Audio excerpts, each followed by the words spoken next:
Welcome to the Perceptions Today podcast, where we discuss consciousness in all forms. May 2022, episode 25, Laird Scranton joins us in a roundtable Q&A meet and greet part 2 of 2. Laird Scranton is an independent researcher of ancient cosmology, energy, language, and much more. No echo. Okay, Laird, thank you ever so much. It was really fascinating, absolutely fascinating. I'm going to write to you, an email to you regarding Gombleki Teki. Gombleki. I was practicing that before I came on. I knew I was going to murder that pronunciation. Gombleki Teki. Exactly, yeah. Which I heard an interview that you gave a couple of years ago, leading up to this on a podcast, and I've been reading into it. So I've got a question about that, but I'll email you that. Okay. But yeah, just to kind of jump on quickly and say thank you ever so much. It's really absolutely fascinating area. Really, I can't tell you how much, how interested I am in it. And yeah, it's fantastic. So thank you ever so much, Laird. That's basically all. And I'll thank you. At some point in the future, I'll kind of gather my thoughts and send you an email. But thank you ever so much. Great. I'll look forward to that. Thank you very much. This work I say is a lot like putting notes in a bottle and tossing them into the ocean. Occasionally when you know that one has been received, it's very satisfying to hear about that. This is an instance of the conversation coming up in the roundtable discussion. Participants knew it was being recorded. I don't know, 50 years ago, and he was talking about that same concept. And he was way ahead of his time. And, now, another implication of the system that I'm dealing with is I've talked about energetic equivalence to dimensions and to atoms. Yes. There's also direct implication of energetic equivalence to conscious life forms. The Egyptian term for them are aku. They're little light orbs. Right. And Dogon called them ogo, which is sort of a degraded version of the term aku, or vice versa. But the Dogon also referred to them as numo. Numa in Egyptian phonetics is waves perceived. And there are several classes of them. And they're treated as emissaries. They're treated as messengers, although the actual name that's assigned to them, literally in the Dogon language, means to send out to greet or to send out to say hello. It's a very friendly representation. And the idea is that these orbs connect to all sorts of important things energetically. They connect to how knowledge is transmitted both forward in both directions between non-materiality and materiality. They relate to Dogon concepts of a soul. These are dimensional representations of what may be one energetic thing. The Dogon believe that people have 4 souls, and that one of them has the opportunity to hang around after we die if it wants to for a while. But the implication is that consciousness directly pertains to those. The 3 monopoles of energy that we're talking about that emerge from superconductivity are classified as this kind of orb.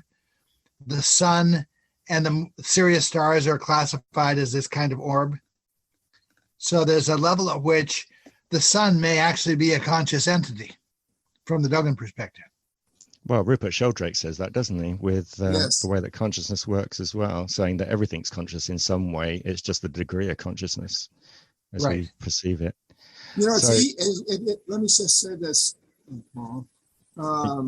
It's interesting that the Dogon talk about,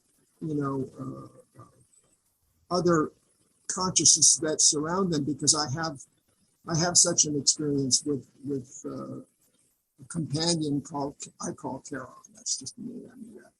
But Charon, when I'm having these experiences, Charon is here. Charon is set, present, and part of and a participant in the experience. And it's too complicated. How do you conceptualize being spelled? Just like the way Charon, Charon. Okay. Like the boatman in ancient the phonetic ka means embrace, and the phonetic ra is a term for materiality. Okay. Okay. Yes. Yes. Okay. So here's my point.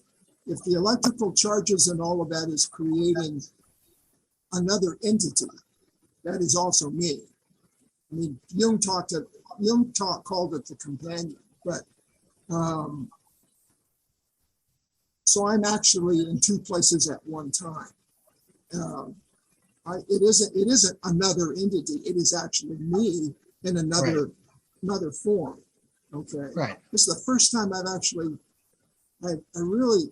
I'm very grateful for what you have just said, because this is the first time I sort of got a connection to what the hell is happening. And right. I really think that the two of us are the same electrical bid. You know, right. We're connected. Right, because from the Dogon perspective, there is a direct connection back to the source with each individual consciousness, but it passes through all these other stages, that are ever broadening stages of consciousness, or ever more unified states of consciousness, but that are all one thing as you perceive. It's not that it's a second entity that's connected to you. It's a phase transition of you, if you want to think of it that way. It's like ice. The liquid water is the same as the ice, but under different circumstances. In a way, since time slows down during these events, I mean, it really slows down. That's an indication. That's an indication of the stages of energetics I'm talking about. It's characteristic of it. Oh, God, that's so good. That's so good. I thank you so much, because no one has made that connection in the medical field. I'll tell you that right now. My wife's a doctor, and she's a neurologist, and she can't make that connection. And but anyway, my point is that if all of that energy field is opened and connected by its own atoms and neurons and protons and whatever, but electrical energy, especially electromagnetic and all of that, and color is a factor that, because of the B flat thing, the synesthesia, because during the visions there's a lot of blue. I mean, since synesthesia and the B flat, all of these things seem to react and hold a dimension circle together, and then it finally, once it's all done, it begins to fade. And when it's over, I remember everything that happened, so that I make a record of it. But I'm different in some way for quite some long time. Like, imagine a whale trying to describe what the experience is to a fish at the surface of water. Yeah. As it dives down through the depths, the whale is saying, look, I perceive all these things exist that you have no knowledge of, you have no awareness of. Exactly. That's not real for you, but for me it is. It's fascinating. So that's a definite anyway, good that's description. what I wanted to say and point it out. And also, I was very connected with Orion ever since I was a child. This being, this Charon, had told me that I was from Orion, a planet that circled one of the stars, the third star, the one that's adjacent to the other two, called Zelkon.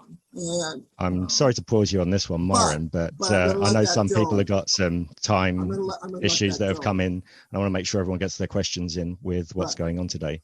We can always revisit these topics again if Laird wants to come back and play in this sandbox with more questions, which would be great if you do. You don't have to, obviously. Sure, it's just really interesting. And let me finish it off, and I won't say anything more. I'll give you 60 seconds. I'm counting now because I've got these two people with their hands up. Go. It's just interesting that this African group, the Dogon, and I don't think it's just, I think it's the whole cosmology. It isn't just the Dogon. But the very fact that all of the things that you described this morning fit perfectly in my the explanation of my experiential cosmology when I have these what they call seizures. It just makes really perfect sense out of chaos. You know what I mean? And that's another God. There's another God for you. Chaos. And so out of that chaos, God, comes this unity of experience. And that's what I'm really about, is this unity of experience. So what you have said causes that unity of experience at least to be explained for 15, 20 minutes. Okay. So I thank you for the complexity of what you were talking about, but it actually explained a lot of what goes on inside of my head. I appreciate that. So thank you. And now I will shut up. That's okay. I know where thank the you mute very button much. is. I always appreciate hearing how people experience things, because each story is unique, you know? Yes, absolutely. Absolutely. Oh, definitely. We have some people who experience reality in multiple ways, which is great. Cosmic Librarian and Grey Bear, thank you very much for waiting. And Cosmic. Well, wow. I had one question, but everything that was discussed brought up more. But first of all, I want to comment that, what Myron was saying about what goes on in his brain. I had a stroke almost 2 years ago. And like, if you look at the MRI, I'm not clear if that's a black hole or dark matter, but it's like on that MRI, it's this big black hole. So anyway, just thought I'd throw that in there. I wanted to talk about, first of all, I wanted to mention that about Mott. Mott is more than about what you talked about, because she's also about balance, like the perfect balance. And the other thing I wanted to mention is, I don't know if you were familiar with what went on last weekend at the Archives of the Impossible at Rice University. Were you aware of that? No.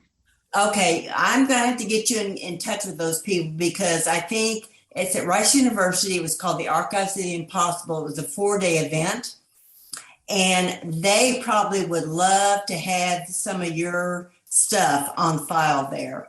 If you could put me in touch, I think you've got a thing on your website, I believe, and I can send that information to you.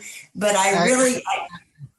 that website doesn't connect to me. It was somebody took the domain name and tried to sell it back to me. Well, I won't do that then. But I'll tell Paul, and Paul can pass the information on to you. I think you really need to get a hold of them, because now we've got a real university that is starting to study these things for real.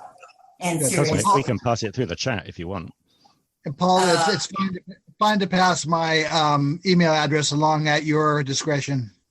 Okay, but I think that would be important for you to know about. And the other thing I wanted to talk about with orbs, you mentioned orbs.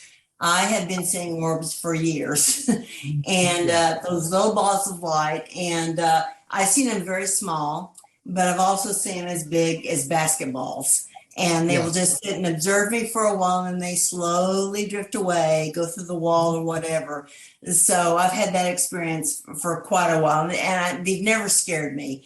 And the first time I saw one, it's interesting enough, I was working at my computer at work, and there was one right over here to the left of me, real tiny, and it appeared to be looking at me, just watching me. But the minute I saw it got zipped away, like, what the heck? She saw me. That was the feeling I got. And after that, they would linger around, and then I was able to start seeing bigger ones. And so I want to tell you about that too.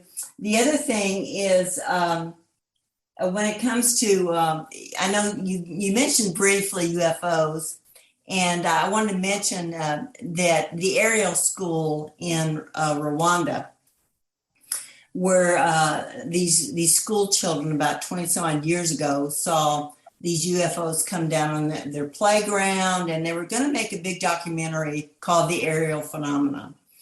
And I got on board with them real early on and was donating money for the production, which didn't work out. But one of the things I pointed out to them with what happened with those children, I'm sure you'll appreciate this, is I asked them, I said, do you not understand what what Ariel means?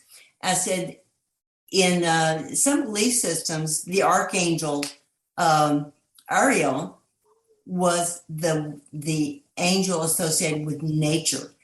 And I think all of this stuff that happened with these beings and these children, it was directly tied to nature.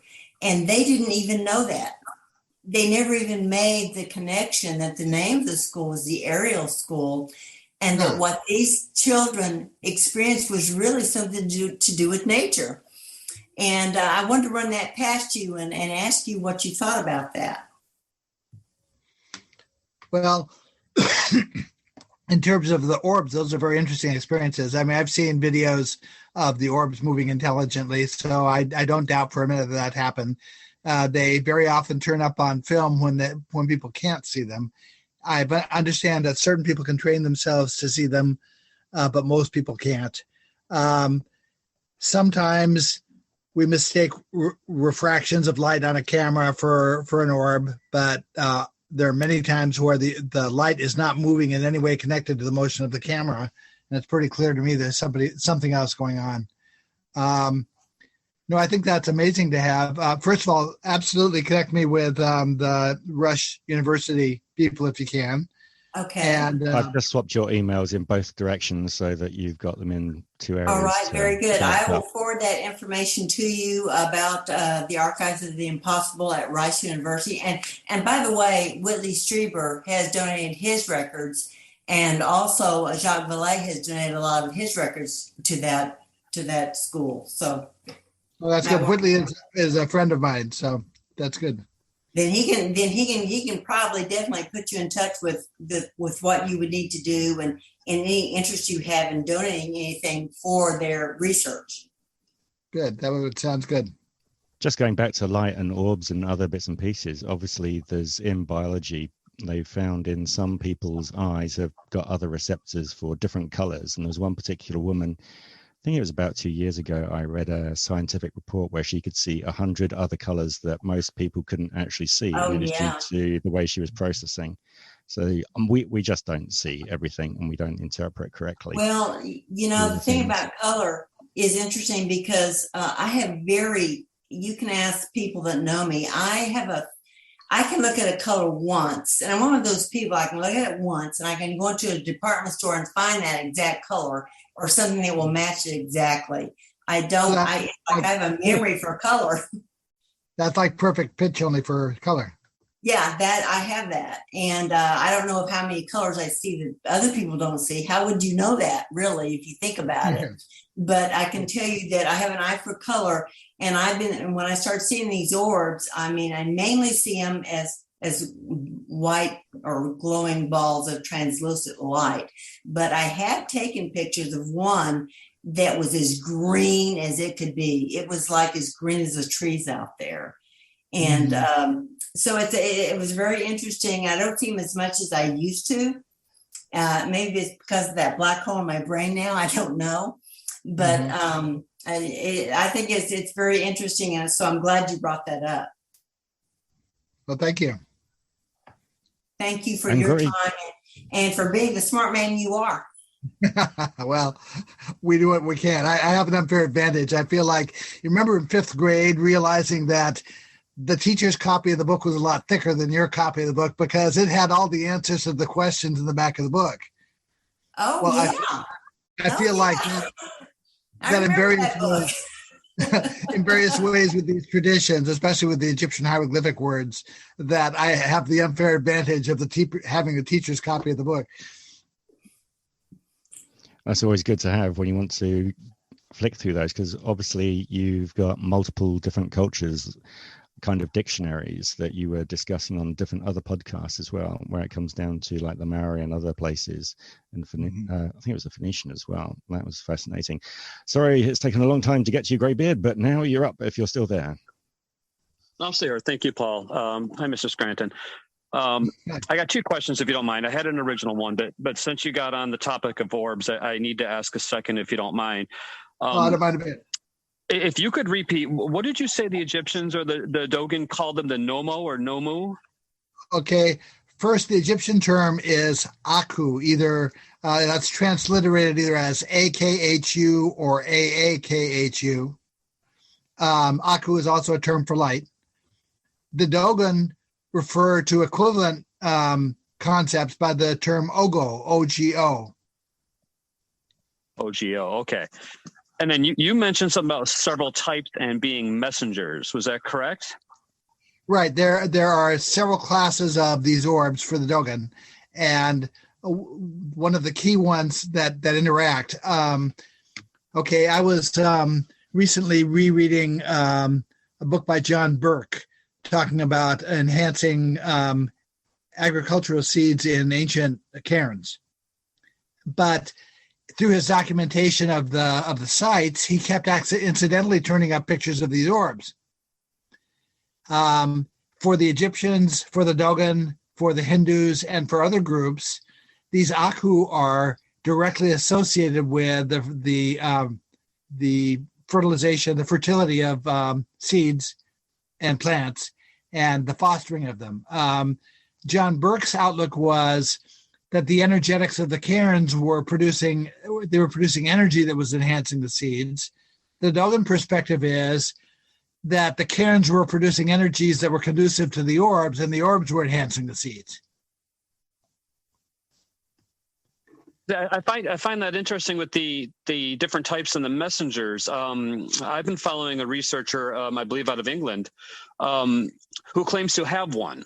In addition, to the militaries of the United States, and I believe maybe some others taking most of them. He has a couple, and they've been doing metal analysis off of them. He talks about them having a field, and that's what we see with the light. The reason this sparked interest is because he also says there are several types, different variations of them, and that they network together. They communicate. There's ground level, mid level, and up high level ones. Yeah, that's a dimensional relationship, by the way. Yeah. So he gets in really deep with this too. So I thought that was really interesting. So I would also like to know how you relate this then to Thoth, or the Greek version, possibly Hermes, as far as messengers. Okay.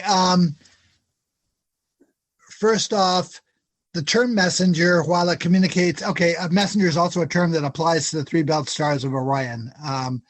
But the term messenger, for me, is not an exact translation of what the Dogon word, the Dogon name, category name means for these orbs. It literally means to send to greet, or to send to say hello. When you get to the bottom of this tradition, there's a level of personal connection and friendliness that's not often expressed in the way we look at it, or the way researchers look at it. They tend to filter out what is really at bottom just a very communal outlook, that the non-material and the material universes are treated as two lifelong friends who walk side by side. This the relationship of the energies between the two domains is characterized as a warm familial hug or an embrace. And the friendliness aspect is one that gets de-emphasized, but it's one that I think is essential. It's integral to understanding the nature of the intelligence we're dealing with. This is, if you imagine, we understand that an octopus is madly intelligent and a whale is very intelligent. But when we get, I'll give you another example. In Hebrew, there's a phrase that's translated as God is asked his name, and the response is, I am that I am. It's Eya Asher Eya. However, these words have multiple clusters of meanings, the way the cosmological words do. That the same phrase can be transferred, Eya, my name is Eya. And Eya meaning I am. It means, so the statement might be saying, I am, my name is I am, which is a much friendlier statement than, or at least to me is a much friendlier statement than I am that I am. Every direct reference I have to contact with the root intelligence is an extremely friendly, engaged sort of perspective. Every major tradition has a concept of a non-deified primordial intelligence or consciousness.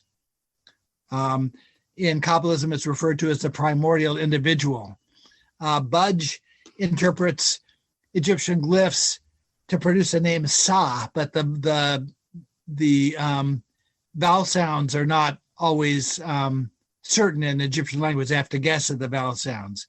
Cosmologically speaking, the proper phonetic that goes with non-materiality is Si, S-I, like Sirius. And Sirius is also an icon for non-materiality. The phonetic that goes with materiality is Ra.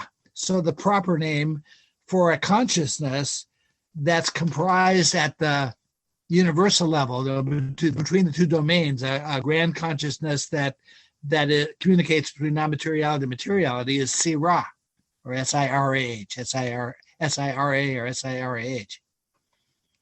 So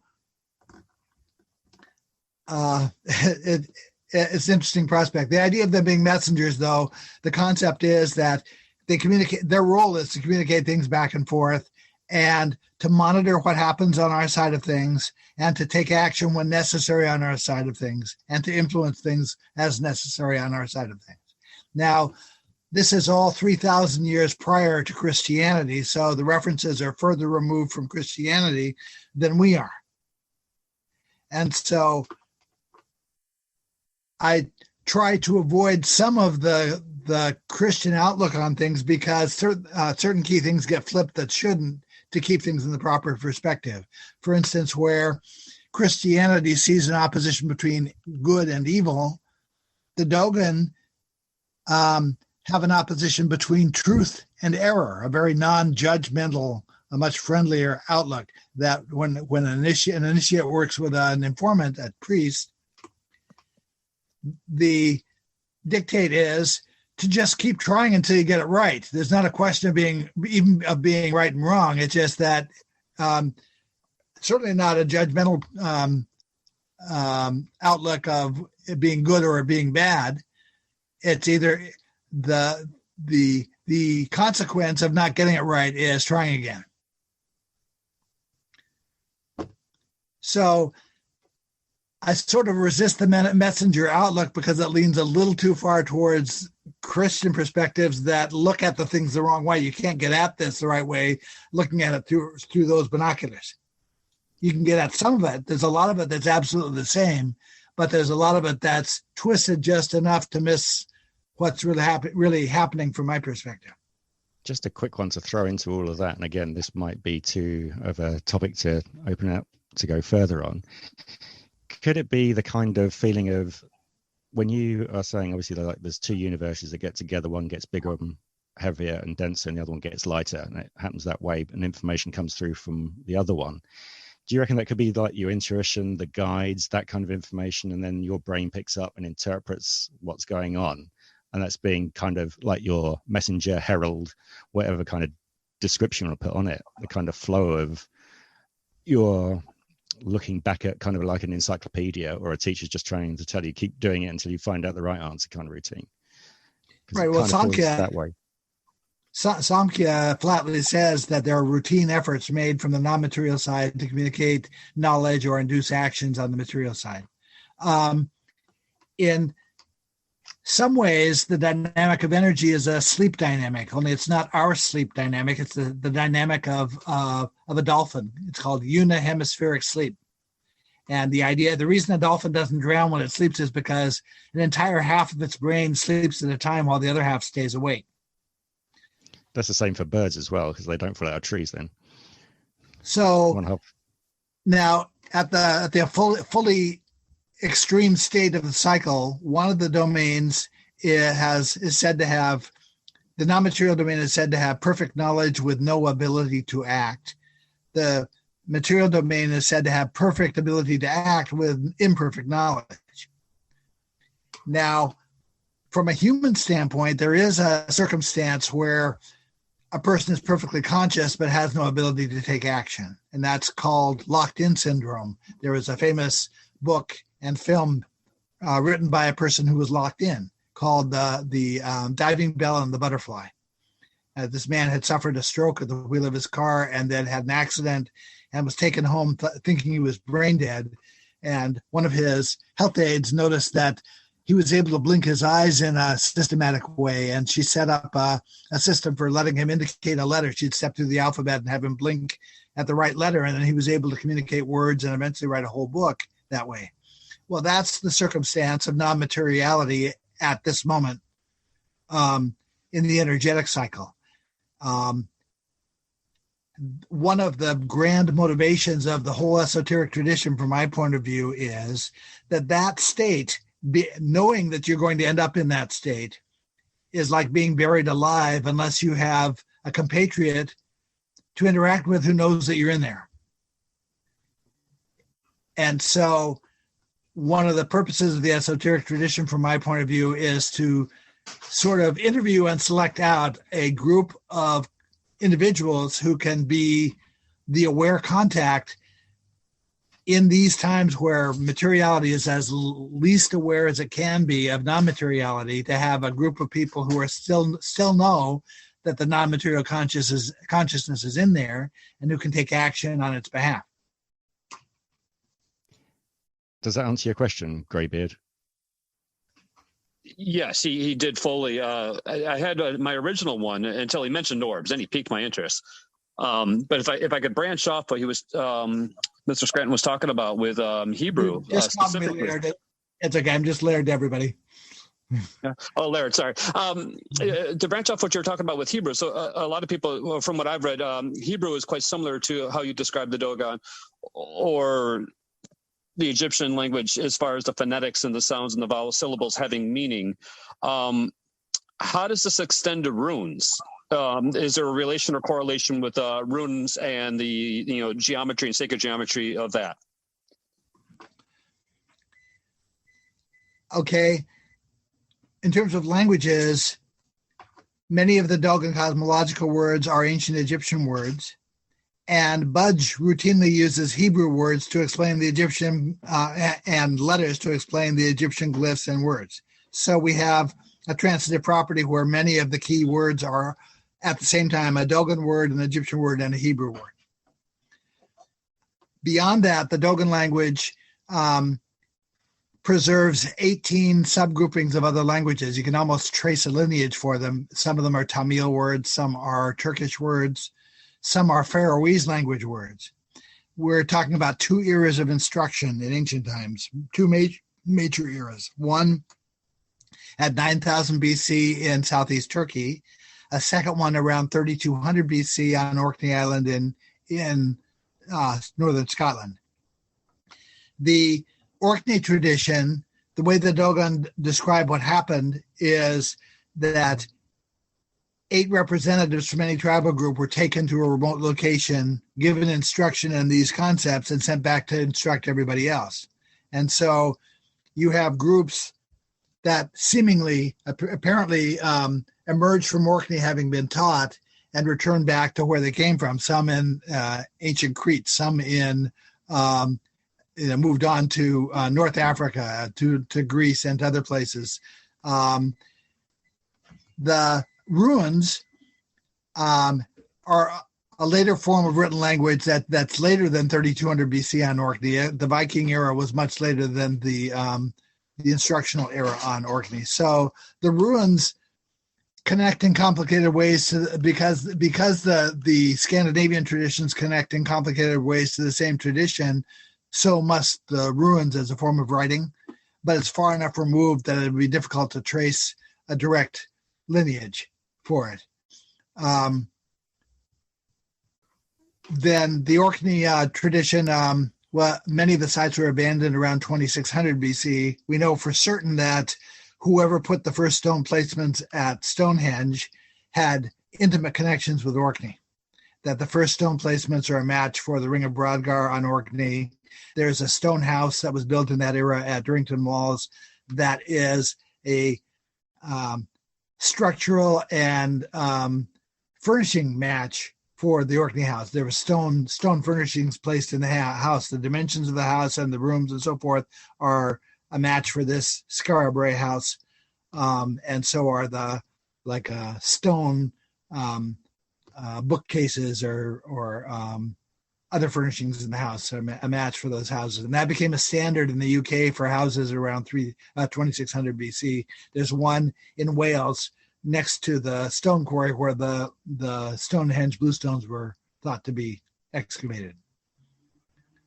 So these traditions all tie together. It's not always clear what the direct path of lineage was for it, but it's clear that they're tied together. I don't know if that answers the question. No, thank you so much, Laird. I appreciate it. Meanwhile, I'm open to questions from anybody. If somebody thinks of something as they're falling asleep tonight and wants to email me, feel free to ask Paul for the email address, and I'm happy to communicate that way, or friend me on Facebook and we can talk with Facebook Messenger. What's your favorite way? Because if you are happy with your email address, I can put it into the chat box here if you want. Okay. I like email best because then I have a record of what I've said to a person. And so if I want to go back and clarify something or want a second guess, maybe I've learned something new I didn't know at the time I was talking to them, I have a record of what I said. So people, it's going to be coming into the bottom section of the box here. And if you use a different email address or name, obviously context, and say that you were in this particular meeting, then it makes sense to where the contact point is for Laird, yeah? Yes, and I almost always learn more from these contacts than I give. I learned very early on in my process that anybody who approaches me with a serious question about this stuff, I need to pay attention to it because it has significance for me too. Excellent. I can see that we're going to obviously talk a lot more and possibly have a lot more of these kind of events if that's for your liking. Again, Shadowfox has got a question. Well, I just go and grab the email address and I'll put it into the chat section.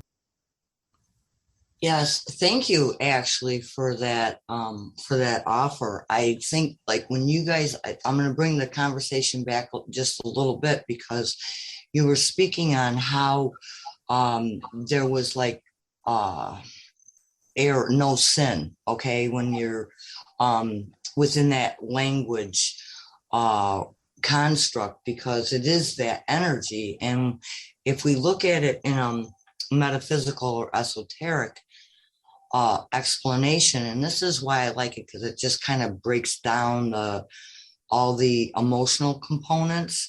But if you look at sin, okay, what would be deemed what most people say sin or evil, energy, it's just how we qualify it, number one.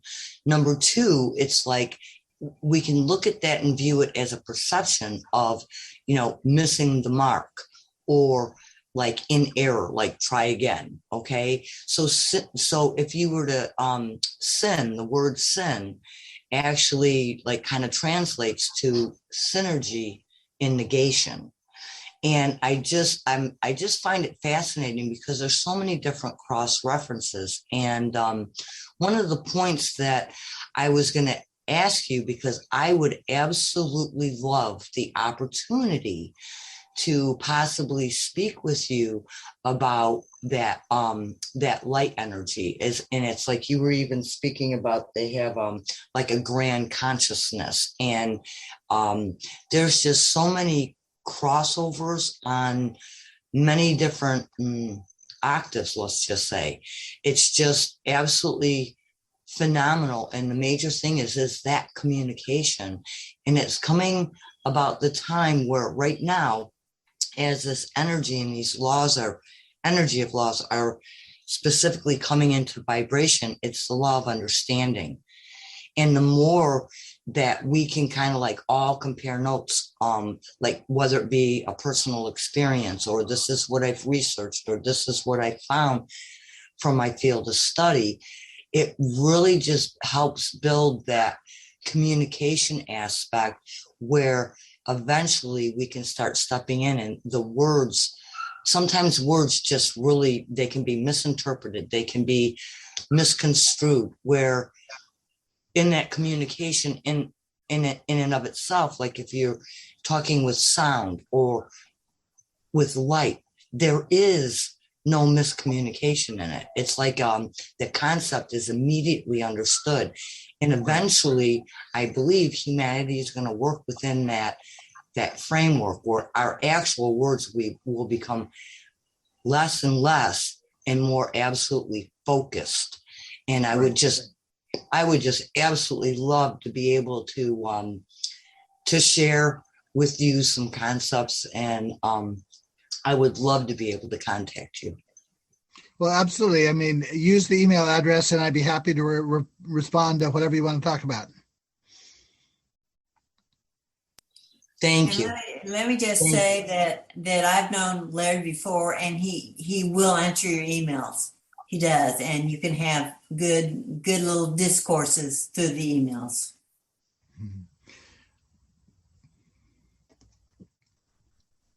Well, symbols are a superior way of communicating for the same reason, for a lot of the same reasons, because a symbol is based on someone's understanding of a metaphor, two people's common understanding of a metaphor. And a metaphor is a hugely powerful way of conveying a very complicated idea.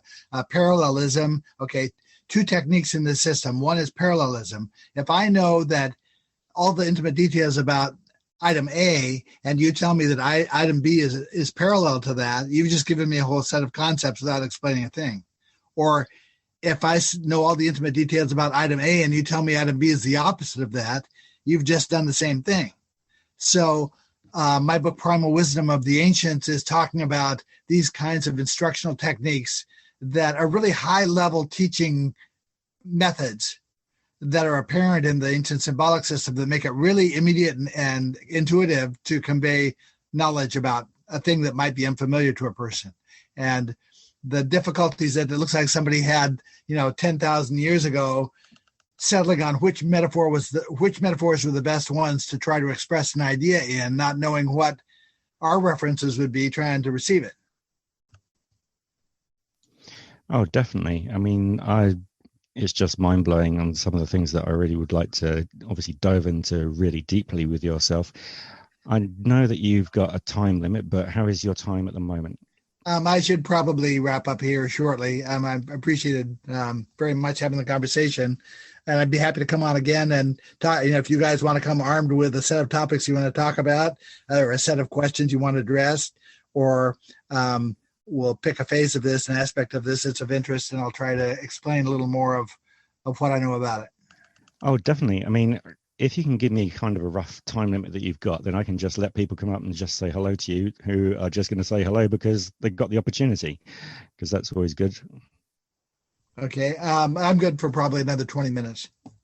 Okay, right. So, Pete, Paranormal Blip, did you want to say your message? Because obviously you just texted one there. Or have you got the opportunity to talk? If not, I've probably just asked you a very difficult question. Right, because sometimes I forget that people are doing other things while listening. So put your hands up if you want to speak to Laird and you got the opportunity, because I know that message. So Pete, who is obviously from Paranormal Blip podcast, says, thank you so much, Laird. It's really fascinating. Sometimes when I have these different chat windows open, they get really small. Right, is there any more text? No. That's okay. I can see the chat room messages. So.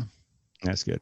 The reason I was also saying it was just because if it goes to a podcast, then people who have actually said messages actually get to know that they've gone through quite happily. And right, Pete, good. Come in. Now, you got your hand up, so I assume you wanted to talk, Pete. Are you running to find the unmute button?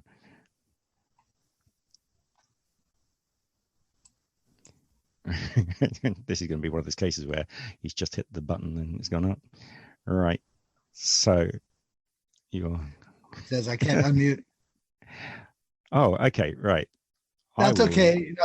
We can work by telepathy, right? All of us. That works. Yeah. Right. Here we go. I should be able to unmute him. Come on. Right. Let's mute everybody, and then hopefully, when I unmute all, try now. See if that works. Pete. Okay. Right. So I've managed to not allow him to Oh, this is good. Why is that? Can anybody else unmute themselves and say hello? Yes. Because then I will know it's just not a glitch that's Hello, happened. hello. Right. So that all works. Yay. It's your Hello. fault, Pete. This is funny. Right. Maybe if you come out of the room and come back in again. Oh, I wonder if I could boot you out. That'd be funny. Right. So anybody else with quickly, while we're filling the void for Pete not being able to say anything? Because obviously there are good topics that I've put for myself to have questions and answers to, because we can always go back about the 3 baskets which are always put into terminology on statues and people carrying them. But I'm just trying to see if Pete's sending me messages at the moment, which is always good. Interesting. It seems that Greybeard also got knocked out and can't see anything. Now, does Zoom, because I haven't used Zoom for a long time, if we've gone past the date, past the number of hours in a meeting, can people not get back in again? I wonder if that's one of the things that I've just caused as a problem. That'd be fantastic. That could be. Yeah, it depends on if you have the professional version of Zoom or not. Yeah, I've got it at the moment. Then they should be able to come back in. Yeah. I Okay. was out, Good. nothing back Here he yet. comes. Right. So Pete's coming back in, which is good. Let's see if he's got the ability to talk now. Myron can talk, which is Laird, well, this is getting sorted out. I have a quick question. Okay. When you were talking earlier about Mott, Uh-huh. meaning truth, I wondered if perhaps a slightly different but more appropriate definition might be clarity rather than truth. Purity. Clarity. Oh, clarity. It's closer to the concept of true perception, which is clarity. But I really see it as a cautionary note. I really see it as objects may look larger in the mirror than they may appear larger than they actually are. You know, that's sort of a warning you see on a side mirror in a car. It's saying, in case you didn't know it, these measures that you think are constant measures aren't. And you need to factor that in when trying to sort this stuff out. Yeah, by the way, you're living in an optical illusion. Yes. I don't really look like this. I console myself with that. Okay, thank you. Lynn, how are you feeling? Better, thank you. Making progress. Better, good. I'm glad. Each of these terms, as I said, has a cluster of discrete meanings. And what I mean by that is you can't reasonably guess the secondary meanings by knowing the first one. There's not an obvious connection. And that's what makes them useful to somebody like me trying to correlate things between cultures, is that it's not reasonable that a culture would have picked the same cluster of seemingly unrelated meanings and associated them together. Right, without that common origin point or point of instruction. Yeah.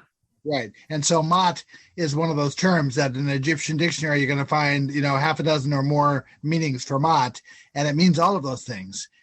So it gets into the confusion of like if I ask you, okay, so what's the real state of water? We can't really discuss that because vapor is a real state and liquid is a real state and frozen is a real state. So we're often asking questions that don't really they aren't appropriate to what the situation is. okay. I think Now, there's a bias in the human brain to want to simplify things. Well, that's how And we we're understand. really- Yes. Sorry. You're No, saying that- when we're dealing? no, you're saying about the simplifying in the brain yourself, Lynn. You're saying. I was just going to ask Pete to see if he can put his hand up, so then I can get him into the next question. But continue with your expression, Lynn. It was just an observation. I mean, just life experience. Humans seem to like to simplify things to Right. make them easy. Whereas with this tradition, we're not This is graduate coursework. We're not dealing with simple and easy. These aren't sound bites. These are clusters of concepts, as you put it. Right. With Because of many the way different- the dimensions work with the energy, there are benefits to simplifying and benefits to complicating. That's the nature of consciousness. That consciousness is an interplay between looking at the simple view and looking at it in the complicated view, and between the two, we triangulate on where truth is. So, simplifying is a valid piece of that. It's just not the only piece of it. Right. We don't want to limit ourselves too much. No. Okay, right. Pete, we're going to try again. Hello, can you hear me? I can hear you finally. Fantastic. There's no echo. Is there an echo? Echo. No echo. Okay, Laird, thank you ever so much. It was really fascinating, absolutely fascinating. I'm going to write to you, an email to you regarding Gombleki Teki. Oh, sorry, Gombleki. I was practicing that before I came on. I knew I was going to murder that pronunciation. Gobekli Tepe. Exactly, yeah. Which I heard an interview that you gave a couple of years ago, leading up to this on a podcast, and I've been reading into it. So I've got a question about that, but I'll email you that. Okay. But yeah, just to kind of jump on quickly and say thank you ever so much. It's really absolutely fascinating area. Really, I can't tell you how much, how interested I am in it, and yeah, it's fantastic. So thank you ever so much, Laird. That's basically all. And I'll at some point in the future, I'll kind of gather my thoughts and send you an email. But thank you ever so much. Great. I'll look forward to that. Thank you very much. This work I say is a lot like putting notes in a bottle and tossing them into the ocean. Occasionally when that one has been received, it's very satisfying to hear about that. Yeah, absolutely. Yeah, it's really profound work. Absolutely profound and brilliant and beautifully described, and it's very exciting. So thank you. Well, thank you. I just need to quickly check with Greybeard. He said his audio went in and out. Do you want to quickly check that? And then I want to see if it works with you. Oh, he's not going to do it now. Just because we had some strange things. Okay, I'll come back to you in a minute, Greybeard. Myron? Yeah, I remember when I was reading Jung's idea of collective unconscious, the collective unconscious. And because when I was really, really young, certain archetypes would come into my consciousness that I couldn't possibly know about, like Horus, for instance. The Eye of Horus has been part of my cosmology forever. And I didn't know anything about Egyptology or even that Egypt even existed. I'm talking about when I was 5 or 6 years old. And then I would have dreams about other conceptual things like certain kinds of spirituality connected with other cultures, especially the Chinese. And I didn't even know China existed. And so I started reading the I Ching and Lao Tzu when I was about 8 or 9. And I got the book that Jung had done the preface for that was the original translation that was kind of stolen out of China. But anyway, the point of it is when I went to China, I felt like I was connected to someplace I had always been. And it didn't matter whether I went to the wall or whether I went to these parks or whether I went to the sleeping Buddha that they have there. It's in a park. It's stunning. But I felt when I was walking through the Forbidden City, for instance, I felt like I was home there. The Chinese didn't feel that way, but I felt that way because my wife she was translating what they were saying about the two of us walking together. and it wasn't complimentary. They were really pissed off that I was there with a Chinese girl. I mean, I was one of the early male co-eds at Vassar College. I understand what you mean. It was really bad, and she didn't tell me. Thank God, I'd be scared to death. But anyway, my point is, I never felt such a kind of coming home, and then they had a Tibetan temple that they didn't destroy in downtown Beijing, because they destroyed Tibet just about, but they didn't destroy this temple. And when I walked into it, it's seven buildings of the 7 stages of Tibetan Buddhism, and there's a carved 20-foot, 500-year-old sculpture in each building, and they each are a stage of development. And the monks look exactly the way they looked 5,000 years ago. I mean, they look the same. They wear the same clothes. I never felt so at home any place. Remember, I was going to be a minister. I actually went to seminary. So for me to go to that culture, but that culture has been part of my brain since I was 7, 8, 9 years old. I mean, the synchronicity of all of that kind of supports Jung's idea of a kind of collective unconscious, because I couldn't possibly know about any of that cosmology when I was a child. I mean, but I would see Buddhas when I would have hallucinations, and I drew pictures of them. And I remember when I walked into the final stage, which is the 7th stage, there are 3 Buddhas on the top that represent the whole cosmology, and there are always 3 of them, and they're all gold, and I just fell to my knees. I was so connected to that energy. And my wife, who's Chinese, who was born and raised in China, and her parents taught at Tsinghua University, she wasn't connected to that at all. And she was born and raised in China. And she said, "What are you doing?" I said, "Honey, I don't know. All I can tell you is I feel a connection, not just a visual connection. I mean a visceral connection between what I'm looking at and what I'm feeling and what's in this room." Okay.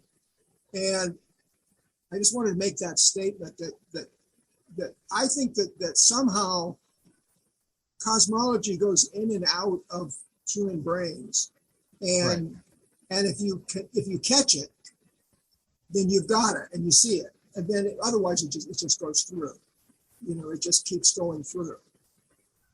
What do you think about that? Well, I'm part of a community of people who routinely share insights with each other. And I've lost track of the number of times where the thing I'm being approached with by message or email today directly pertains to the thing I was researching this morning. Exactly. And one of the people at one time made the comment that they were told in one of these states that it's all one story. It's all one thing. And the idea that there's a subject matter being discussed that a range of people are all receiving aspects of at the same moment. It's not that people I know are channeling what I'm doing. It's that we're all watching the same channel. Yeah, it's interesting. Yesterday, let me say this, Paul. Yesterday, I did a painting of Horus, and today we're talking about Egypt. Horus has always been a part of my life, especially the eye of Horus. And so in my painting yesterday, I did a painting of Horus, and then today we're talking about Egypt and about hieroglyphics and all that sort of thing. I mean, the synchronicity is so obvious that I don't even have to make it. No, it's very common for me that I'll be researching a particular topic. Some stranger will approach me with, "Do you know what this image is? I saw it vividly in a dream." Right. And I'll sort of know what the image is. And it turns out it's the key to a whole other side of the thing I'm working on that I didn't know existed. Right. Well, just like what happened with what you were saying earlier, you explained a lot of the cosmological things that go on with me. So obviously I was here for that reason, not just to see you, but to hear what you could give back to me to explain some of the complexities of the human brain and human mind, actually, more than the human brain. Anyway, thank you. Because we're very lucky that we have Stephanie Quick, who's been looking into synchronicities for over 20 years, and she's coming to talk, obviously, and that's always fun when we've got synchronicities working in the way that, again, like we're talking to yourself and people within the community. I mean, lucky enough, as I've explained to you, Laird, the community isn't something which we put our arms around. It's people that come in and out, and if they want to stay and play, they can, but they always seem to find lots of connections. And as a few people we've said before, we found so much which works in that way. Yes, Cosmic Librarian, you wanted to say something? Yes. It has to do with what Myron was talking about, actually. I think it's very interesting that the things that come to us when they come to us, and he was talking about Buddhists, and a few years ago, we had some Buddhist monks from Tibet come to Austin, and they had a big exhibit, and they did one of those great big San mandalas that they do. They're beautiful, by the way. And I was reading the paper one morning, and it was talking about them coming to the Ransom Center, and I looked down at the picture of these monks that were building the mandala, and as I looked down at the picture, boom, it was all of a sudden I was back in a monastery in Tibet. And I mean, I was really there. It was very strange. And at that time we were invaded, we were sitting, my brother monks and I were sitting there praying and meditating when the big doors of this monastery were broken down by Genghis Khan's people. And they came through and started cutting down the people, my brother monks. And I remember that at the time I became furious, absolutely furious that these things are being done to my brothers. And at the time that I thought this, I tried to fight back. And when I fought back, of course, they cut me down real quick, right? And the strange thing was this monk felt terrible because he had not been able to keep himself at peace when this was happening, and they had given in to anger there whenever they were invaded by lashing out, and he felt so guilty for so long because he had died in anger. And I stepped in, and I told him, don't feel that way. You are a human being first. A human being that you were upset with what was happening to your monastery and to your brothers. You've got to forgive yourself about this thing first and foremost, because this was not your fault. And I worked with him, and then all of a sudden this big weight came off my shoulders. And when the weight came off my shoulders, I was crying like a baby. And because I had taken a weight of guilt off of him, I also took that weight of guilt off of me. And like the next weekend, we went to the Ransom Center and saw the monks finishing up that mandala. And what they do when they're done with that mandala is they brush it up and they take it in and they throw it in a stream, which is symbolic for what they believe. And I just wanted to let Myron know that when he was talking, it reminded me of my experience with this Buddhist monk.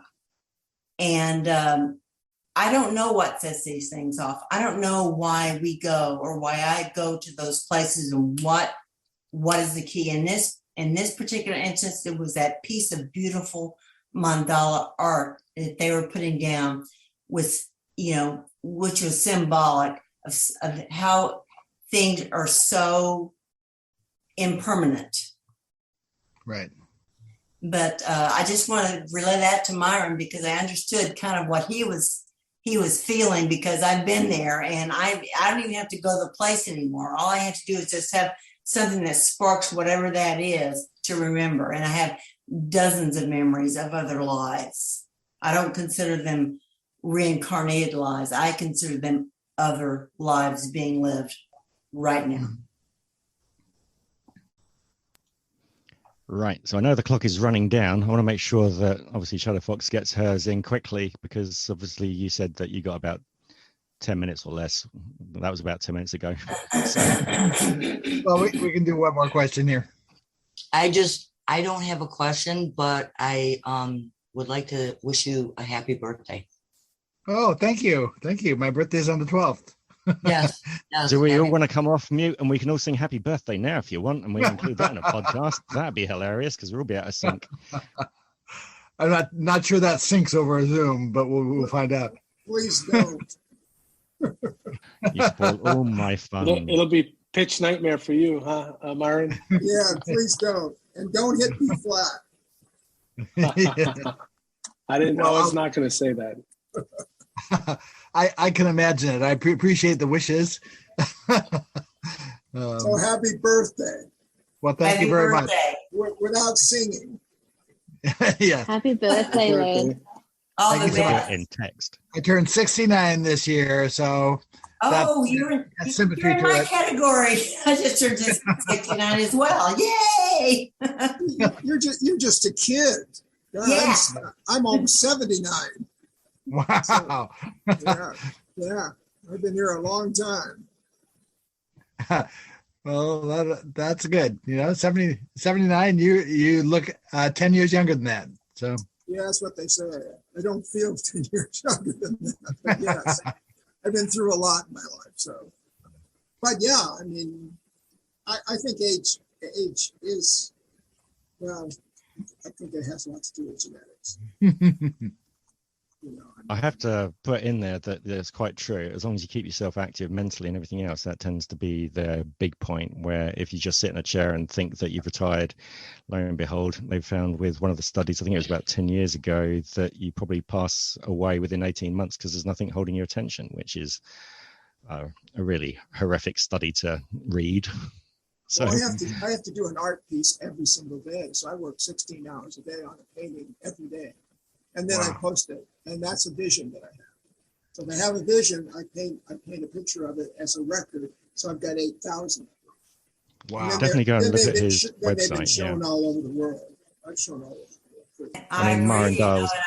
I had that stroke, and I keep my mind active, very active since the day of the stroke, and it's probably the best thing I've done for myself. Yeah. Yes, absolutely. Right. So if you go and look at Laird at some point, if you have the opportunity, Myron Dahl's website is myron and then dahl.com. And obviously Cosmic Librarian's got a website, which is cosmiclibrarian.com. Great. And obviously, as I've mentioned before, there's other people in here like Paranormal Blip, which is Pete Harrison. That's a very good podcast to listen to. One of the people who couldn't actually make it tonight runs an organization called Edgeways, where they do meetings like this, where they have all different people that like to come and discuss things. And her name's Sarah, who's the organizer. And she said it's unfortunate she couldn't make it, but I've given your contact details to her because she might get in contact and you might have the opportunity to go and talk to their kind of community as well. So that's Great. Well, thank you very much. Because it's very much appreciated just coming in such a short space of time, doing this, spending the time with us, because we, as much as I say when we go over some of the topics that we're just skimming over them, they are so in depth that you really want to go back and revisit. And it's nice when people want to come back and discuss it with you, and you've got a groundwork to go from there. So thank you very much from all of us. Well, thank you so much. I've really enjoyed it. I'd be happy to come back anytime. Okay, the diary will be out. I think there's a lot of people there, as in there's Hey, people Mike. waving in different little boxes on this screen. Good. Hey, Paul, can I ask Did you say Laird one so- last question about his books? Laird, which book would you recommend to start with? Hey, Well- wait, Greybeard, you said, could I? There's an answer to yes or no on that. I know you, but don't just steamroller me. No, as I said, the topics we've been talking today mostly relate to my most recent book, which is called Amma and the Spark of the Universe. There's another book preceding that called Seeking the Primordial that is a difficult book, but it sort of lays the foundation for a lot of this. Hey, thank you so much. Mm-hmm. Thank you. Well, I'm going to say goodbye here, but thank you all so much. It's nice to know the right resource for the right skill set. Always happy to meet people. Oh, it's just so much of a pleasure. And thank you very much. So many people are sending so many good messages saying how much they've enjoyed it, because some people are coming completely brand new. And we always have just every viewpoint, which is fantastic. We're not very much silo thinkers in here, so it's good fun. Thank you very much for all your time. Yep, thank you. Johnny well. Thank you, Laird. Speak to you soon. Thank you very much, Laird. Thank you all. Thanks so much. All. So I've got at least another 10 minutes, possibly, but then again, I have to make sure my 10 minutes don't stretch out into infinity like normal. So how are we all doing, folks? Because we're still on the recording clock. You are still recording. At the moment, yeah. That just keeps everyone up. This was a great group, and it was a great conversation today. I loved it. You were saying, Ian? Yeah, no, that was absolutely superb. Laird just completely blew my mind there within about 5 minutes of him speaking. I'm totally just trying to order his books right now. But yeah, no, that was brilliant. Absolutely brilliant. It's always amazing to me how the synchronicity of things that have just been buried and ignored, there's always anthropologists and spiritualists and stuff that go into this stuff, but it's really amazing to me that these people still exist, and that they're supported, and that they write their books, and they have so much information. I mean, it's, if you go in the universities, you can't get this kind of stuff. It's not that in depth. I've taken some classes at UCLA.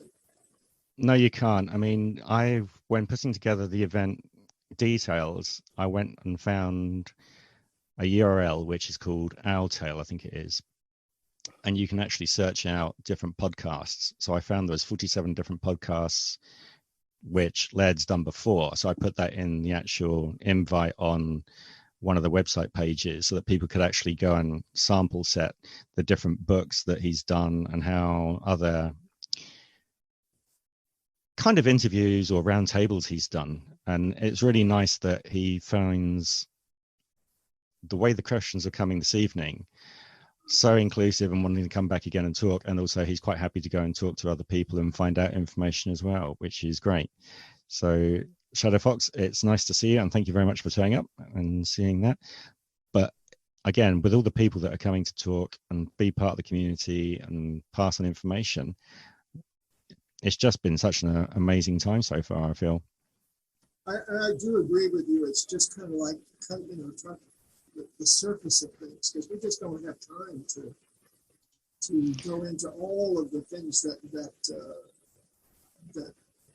is pretty much untaught, and you just have to dig out of the libraries and out of people like Laird. You just have to dig these things out of them. Especially the bit where he's going to talk about, if we get him back to talk on how universes are that there's one that's always going to be having one more mass to the other one, but when there is information being passed across, it's coming obviously non-written, so you could be receiving a higher information. And for example, the Dogon tribe, when they were asking, we called them entities, energy, spirits, whatever you want to call, were they God? They said no, but if you want to think about us in that way, we've got information from that kind of environment. So they weren't putting themselves above anybody else, but it's always a transfer of balance and in this way. But there's so many hours worth of listening. Sorry, Cosmic? It's Mott in action. Definitely. And again, that's a really interesting word because you got MA and then obviously a space and then AT again. AT. Yeah. Yeah. It's a pretty famous word, actually. It's amazing to me that we translated. You're going to need to get a little closer to the microphone. It's amazing I'm going to give you a tape that, measure. That we translated the Rosetta Stone 100 years ago or so.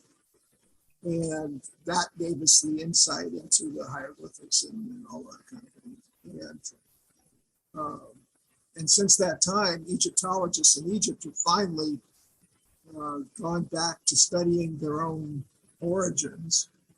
And the new information coming out of Egypt every day, since they just discovered an ocean underneath the desert, kind of like Mars. I mean, there's an ocean and there are whale fossils in the sand.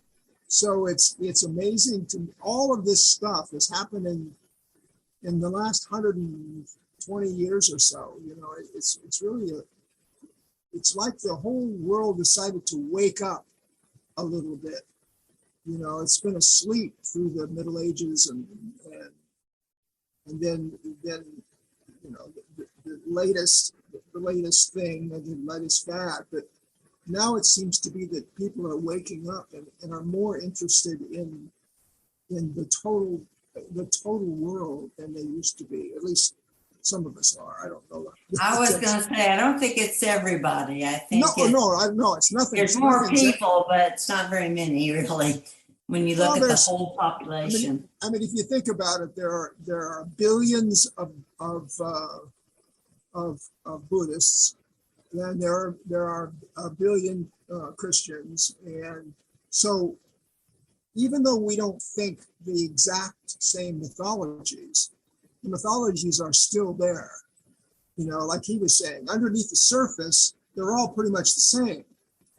So you call yourself a Christian, and then you have those iconographies, and if you call yourself a Buddhist, and then you've got those, or if you're a Zoroastrian or whatever you are, most of the world still believes in something, except for the atheists that are supposedly outside of that, but they believe in their science, which is a kind of mythology too, because they don't have all the answers. So it can't be absolutely true because we don't absolutely know.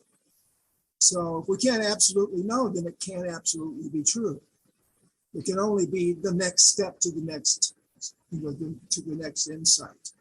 And I think that a man like him and some others that I've heard on podcasts that are actual scientists admit that, that we're sort of on this journey, and this journey is opening the doors slowly but surely, and somehow they overcross, or cross over, and that's what's kind of exciting, I think. Even with the world in chaos, which is what it is. And of course, that's one of the stages of mythology, is chaos. It's the beginning of Buddhism, pain. You can also take the fact of, you remember the story of Babel and languages, that possibly it was all information at one stage, and then it gets split up and fractured away into other languages.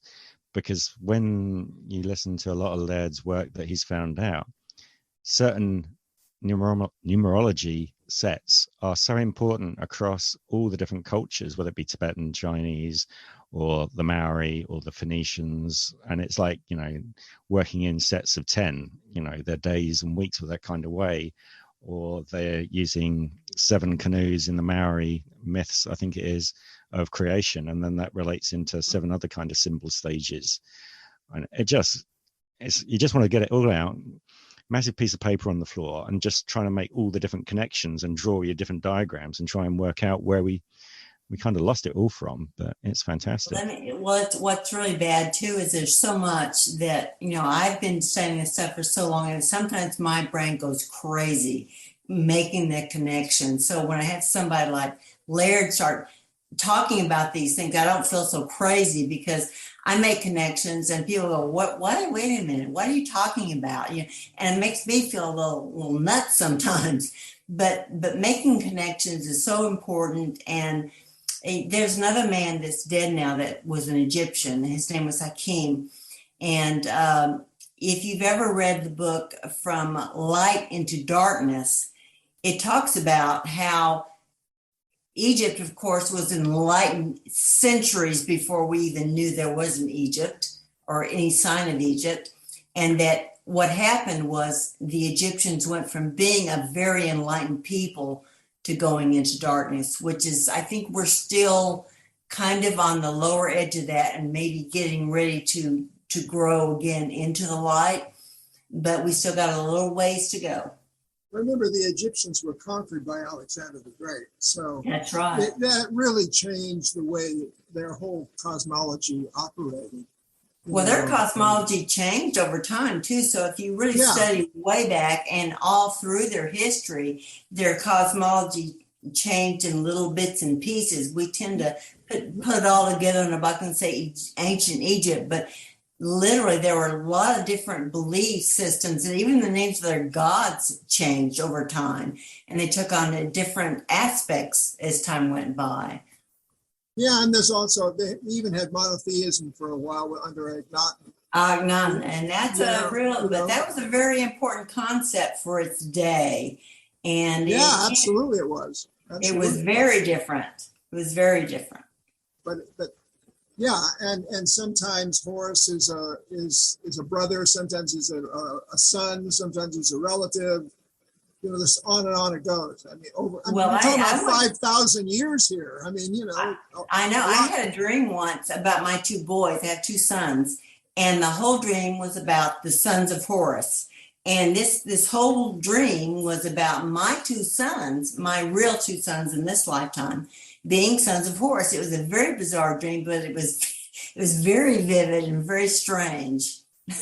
And that's all I'll say about that. I guess if we deal with this stuff a lot, it permeates our unconscious in a certain way. It does. It's interesting. Oh, definitely. Oh. All I can say is that the synchronicities from that word, which comes, kind of comes from Jung in the first place. I mean, this was his whole concept with collective unconscious, that all that information is always available. It's always been there. It'll always be there. And like I said, it kind of floats through. And most of us are too busy making a living, raising kids, and watching football and whatever, than to take some time to sit down and be quiet enough to have this stuff penetrate us. Or we have, a brain intervention, like in your case, a stroke, and in my case, epilepsy. There are reasons. But most people, they're just too busy to take on all this. Yeah, I agree with that.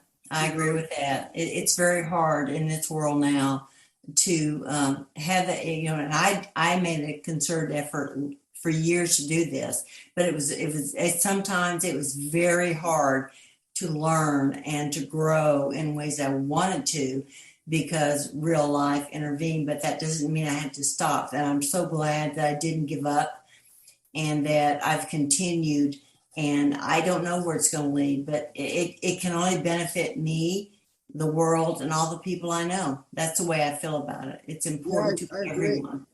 Well, I think that if you're on that path, you're on it, and you're not going to get off it. So yeah, nothing's going to take me off the path. I mean, I've been on it 74 years. I'm not about to stop now. So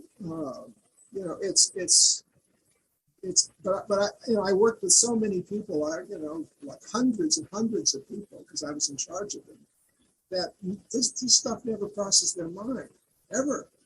No, it does not. They never even think about it, And I can tell you, I worked with a lot of people too, and I was also in banking before I went to public health. So I was around a big variety of well-educated people that had no clue about any of this. They showed absolutely no interest in it.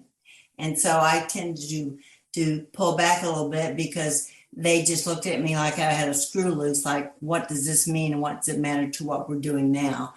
And I'm glad I stuck with it, but it was not easy at all. Yeah, the only way that I penetrated the sort of non-believers or the ones that don't even care about it at all is when I started showing my art in all kinds of galleries and museums and universities and stuff all over the world.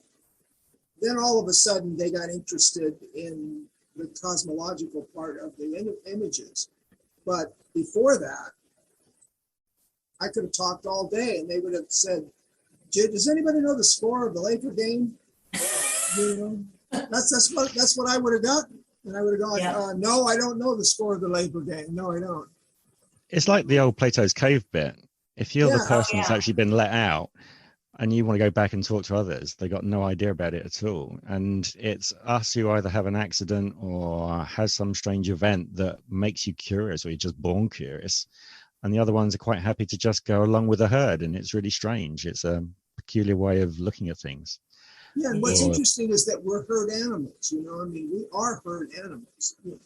And yet there are always parts of the herd that move off and go their own way.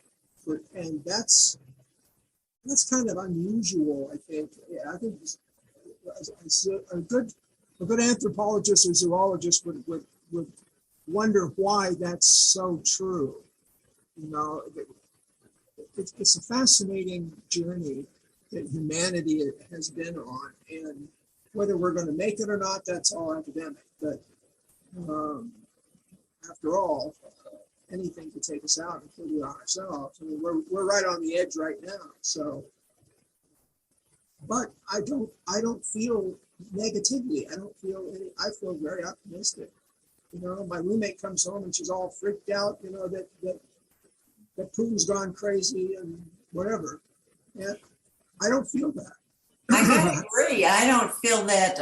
I mean, I'm not what you call optimistic, but I'm not scared either. I'm not like living in fear that some bad thing's going to happen.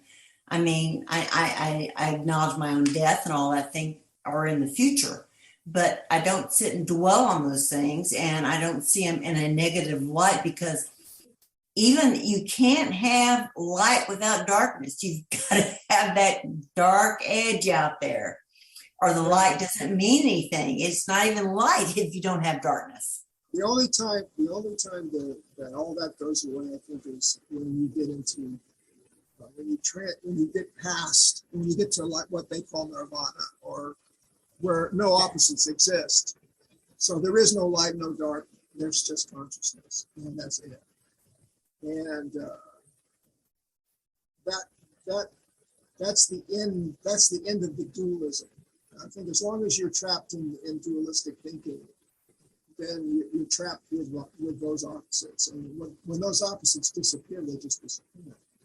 Now I've only experienced that a few times in my whole life, but I know monks that have, and certainly the Dalai Lama has. There's no question. He talks about it. You know that there's no opposite when he's meditating. It doesn't exist. There's just consciousness. That's it. There's no up, no down, no dark, no light, no nothing. There's even a Tai Chi that's all white, and there's a Tai Chi that's all black. You know, usually it's black and white on one side, white on the other. But anyway, you know, I think beyond all these dualisms and little details, there is a kind of unity, and that unity is cosmic consciousness, or whatever word you might use for it. But, definitely. So much. I don't think there are many who get there. Yeah, we're going to have 5 minutes more, and then it's off for myself. But no, it's so much fun with all the conversation, the people coming backwards and forwards, and supplying so much great content to listen to. For example, where are you, Greybeard? Can you talk at the moment? Yeah. He's in the room. I know we had a technical bit where he looked like he was in the room. I can, but I didn't hear that question. I'm sorry. I haven't posed one yet, that's why. For example, with the content, I mean, got to get this right. You're fairly new to Laird, aren't you? Yes. I didn't hear of him yet, but you caught my attention when you had messaged me about it. So I stayed quiet, like you said. But no, I absolutely enjoyed this conversation. Blew my mind. So Ian's, is it okay if I talk about your grandmother, Ian? Yeah, of course you can. As long as Well, maybe you can right talk away. about your grandmother, because you know your grandmother. I don't, but you can tell everybody in the room about the kind of how this is just amazing for quite a lot of us. Yeah. So when I well, obviously before my gran passed, she used to, her and I used to talk about Egypt and Egyptology the whole time. And as I was saying to Paul, she has quite an open-minded view of it. But a lot of the things that, especially, so there's like, I want to call it like a dictionary, but that's probably the wrong word. That there was a book that Laird referenced that he goes to for a better understanding of how the Egyptians, formulate the sounds and everything to do with the hieroglyphics. Would you call that a lexicon? I'm sorry, what was that? I was going to say, would you call it more of a lexicon? I suppose so. I mean, it had a formal name. The guy that wrote it, he was very good at his field, but it's almost like the modern interpretation of how the hieroglyphics work. It has been dumbed down to the point of almost missing the whole object of the symbolism behind it. So my gran never really got the modern taste of it, and so a lot of what he's saying, it does sort of resonate with how my gran looked at everything. And she especially was into the sort of, how can I put it? Not the religious angles, but more of the spiritual side of it, from the aspect of the very big overarching picture of how everything fitted together, as opposed to maybe say going into the study of Egyptology and just looking at the mummies and why they had mummies and what the symbology around that meant. She was very much into the bigger picture, and it's just comforting to know that she was right. And in my belief, and I agree with what you guys have been saying and what Laird has been saying, and the whole reason that I got to this point, I suppose, was because from having conversations with my nan, I was very open to the idea of there being something else behind what we perceive as reality. And I was raised a Church of England, and after a point, it just didn't seem to fit at all. And so I just was wondering, well, where is the source? What is the bottom line for all these religions? Because just looking at modern religions, it's too confusing. It's like, and I mean no disrespect here, but when I hear people talk of the Bible sometimes, like it is literally the word of God, like it was dropped on the ground by God, untouched by anybody. And I just know that's not true. So how can what I'm trying to say is, I don't find that I can understand or get to the answers that I'm seeking through modern religion. And so I want to know what the core is that gave rise to everything else, because I think that the true answer will be found down around there somewhere. And I think that's what Laird has been saying. You know, when I was in seminary, we were taught that Egypt was the land of the dead. Because, and then of course there's this mythology that they built the pyramids and all that kind of stuff by slaves, by Jewish slaves, and it's all nonsense. Yeah, it's all nonsense. It's absolutely not a fact. And this was in a seminary, a very advanced seminary, by the way, that thought that Christianity was more symbolic than it was actual. And even under that teaching, they just dismissed 5,000 years of Egyptian culture to one little country, the Jewish nation, which, isn't that big a deal. And it wasn't that big a deal in the ancient world. So right. It's really kind of amazing that because of Christianity, it's clouded our minds to the Greeks the Mesopotamians, the Chinese, on and on and on. We're all of us that come from Christian backgrounds. All that was negated as heresy, and that's what we're taught. We're taught that all that's heresy.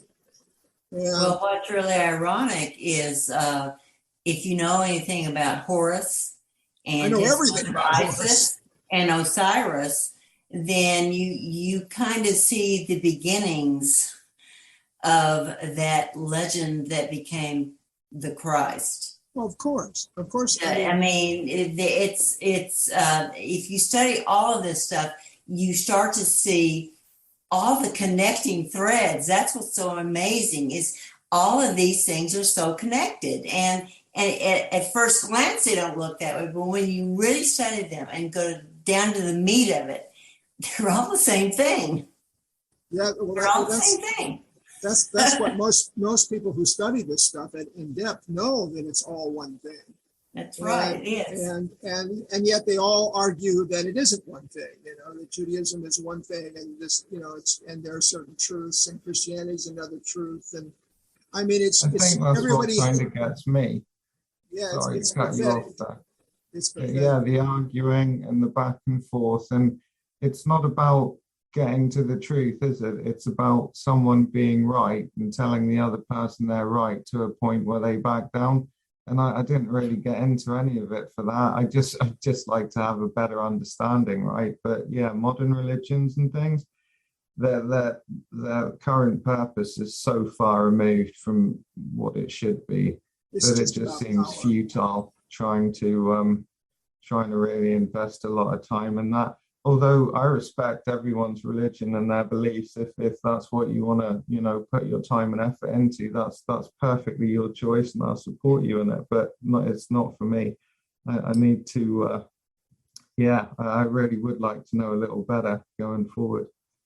It's as long as you're not hurting other people, isn't it? Really, that's the main thing with religion. As long as you're not hurting people with it and forcing them into something strange and wonderful. Because the other thing that I forgot to mention, if I got it right, Ian, your grandmother actually had a good collection of Laird's books.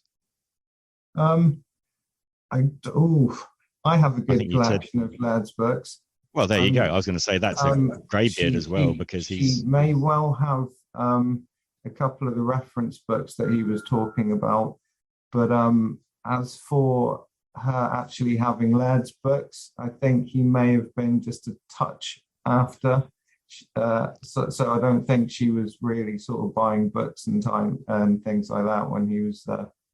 So I confused it when we were speaking then. I knew that you mentioned your grandmother and Laird at the same time, but obviously you've got the books. So what one would you also recommend to Greybeard as the next book to read after Amma, which... Right, so I tell you what, I just had a brief peek at the two newest books he was talking about. That Amma book and the one that he mentioned before that.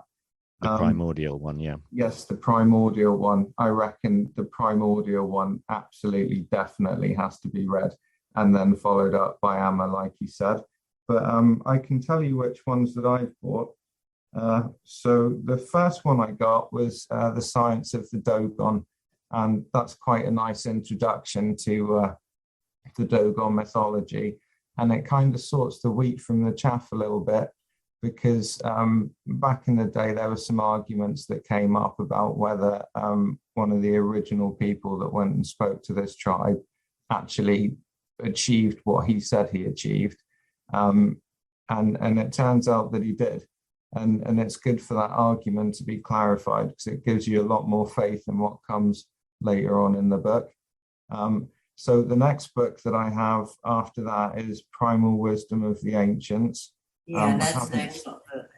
Yeah, you were saying that was a good book. I haven't quite started it yet. And I also have the Cosmological Origins of Myth and Symbol, and Point of Origin. And Point of Origin, that's about Göbekli Tepe. And again, I haven't quite started that one either.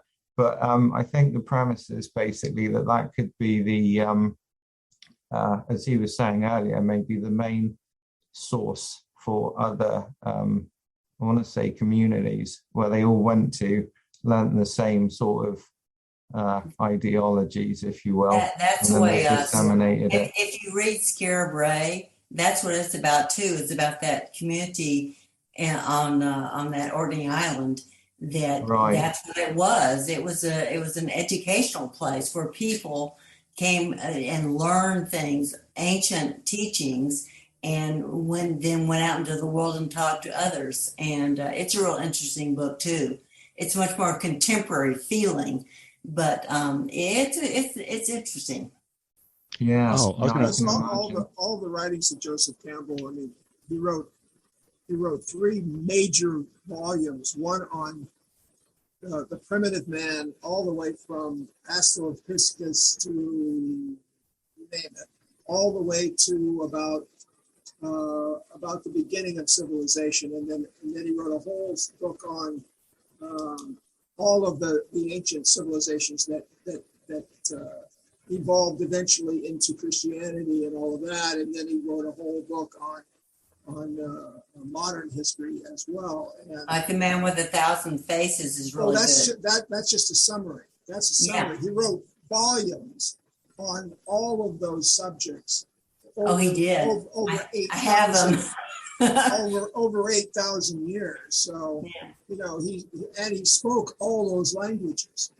So he learned them all. And so he was the one that unraveled most of the Egyptian stuff for me back in the 70s and 80s, back in the 60s even, because he knew so much about it. And of course, when PBS put him on with the specials, he was really upsetting the Christian world by saying that, Christianity, was really just part of the Egyptian mythology, and that they all were connected, and you understand. And you need to go back to that Rosicrucian Museum and take it in a little deeper.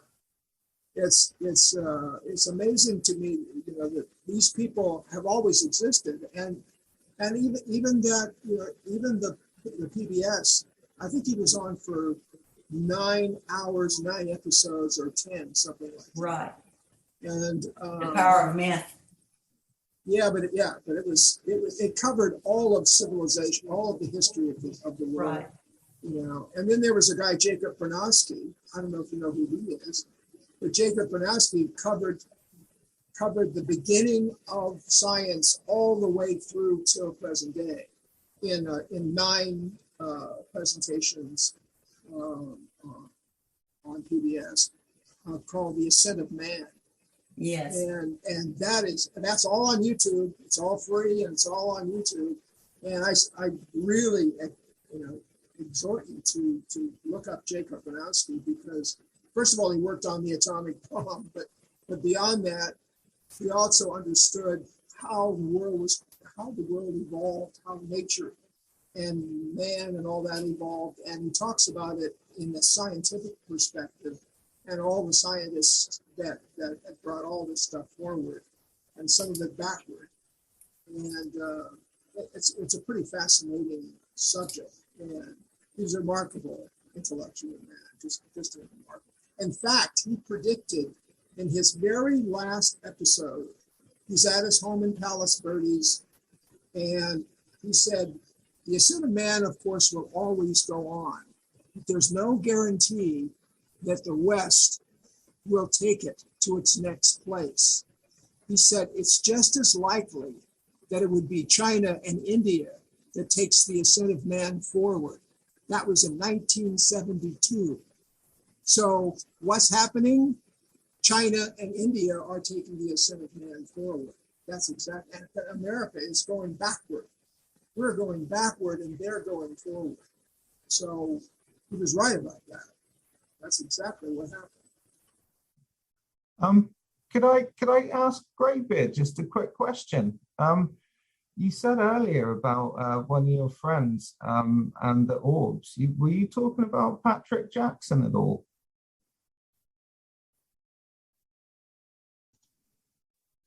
And Greybeard goes quiet, or he's running towards the microphone mute button. That's okay. I just read his latest book. You have to give me that name.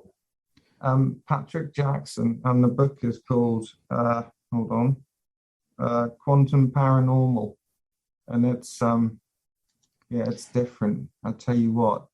So it's not about ghosts and spirits of the once living hanging around. It's more about these weird energy forms that can hold different states, or they can transition. Are we talking plasma? Are we talking what? Sorry? Plasma. No, Energy plasma. Yeah, it could be. It's these little orbs of light that people are seeing, but they can be a visible orb of light, sort of transparent, or they can be solid metallic, and they perform different functions as a network, like a communication network. Working like a hive mind, right? Now, I've got to quickly check with you. Is it Patrick, the standard spelling with a K on the end? Yeah, I believe so. Let me just double check that for you. Did you say Johnson? Yeah. Jack, right. So it's Patrick, Patrick, Jackson, Jackson. And Quantum what? And the book's called Quantum Paranormal, a 21st century analysis of the paranormal phenomena. That was published recent, is it? Hang on. It's not a book from the 1960s. That's what I'm saying. Oh no, this is definitely in the last couple of years, I believe. 2020. Right. There you go. Okay, that's good. No, it gives me a clue to put into my book list to look for. In the chat box, I've actually put, and I'm not sure if everyone saw it when they looked at the invite. It's the link for over 42 different interviews of Laird Scranton talking on different subjects. They're all podcasts which are on the internet at the moment. Well, yeah, let me just grab a little picture. I think he's got stuff on YouTube. There's a lot in there as well. I've put into, obviously, Greybeard. I'm not sure if Greybeard can still hear us. He might be doing things at the moment. Cosmic, I think you've seen it, haven't you? I'm talking to Cosmic, who doesn't exist. She's gone. Right, that's why I can't talk to her. I'm still here, Paul. Ah, good. Right. So, Greybeard, I put into the chat, and I think I threw it into your direct message. Oh, she said she's got to go. Many thanks. I've just seen the text message there. So, Greybeard, I gave you the link for the 42 different Laird Scranton audios. So that give you something to do tonight. Oh, much appreciated. Thank you.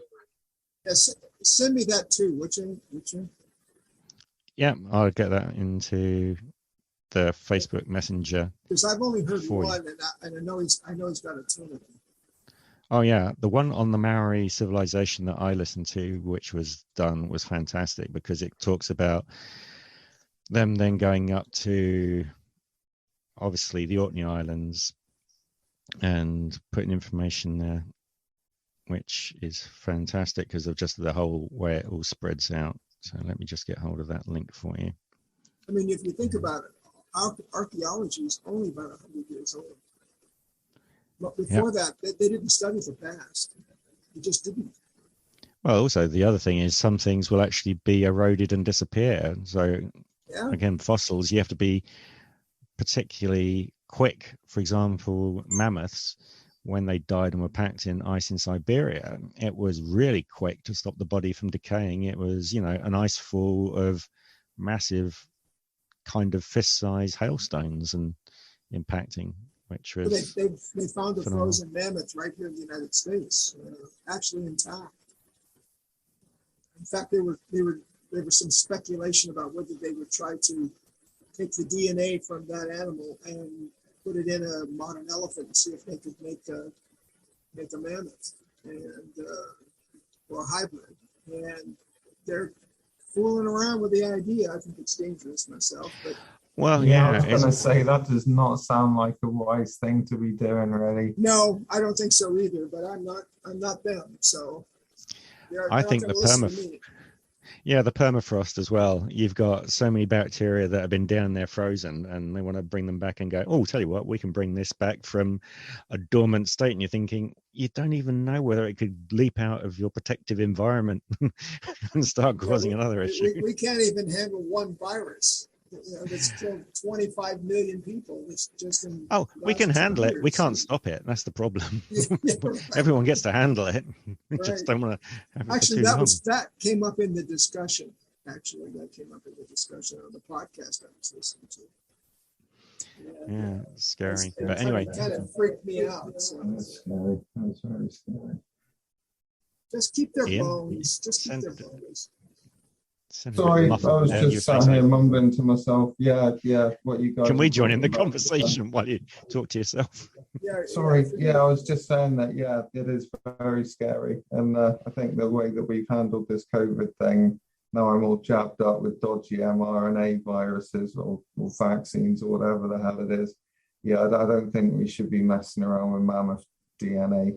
They were better totally, things to be doing. They totally freaked out about what they might bring back from space. When they were on the moon, they were quarantined for quite a long time because they were really freaked out that there'd be something on the moon that they could bring back. And think about that if we go to Mars. I mean, right. Just think about the radiation. I know. The radiation is the first thing. Yeah, just a little thing like radiation, which we are a little concerned about right at the moment. And glass in spaceships. What's all that about? How can that stop radiation? I mean, yeah, right. That's right. Yeah, I mean, they were saying about the amount of lead you would need to stop some cosmic radiation, and you wouldn't be able to get your rocket off the launch pad with some bits. And then they go, you can wear this wonderful suit and it will stop radiation. You go, but I got this glass bit where my eyes are. Yeah, right. Well, let's think that through. Yeah, that's right. Because I mean, I know they got the honor of being the first guy to land on Mars, even if your legs and arms fall off and you go blind within about 40 minutes of being there, but you're still the first, right? So who cares? Oh yeah. Well, if they asked me to go, I'd go. I mean, my life's getting towards the end anyway, so I would go. Why not? I got nothing to lose.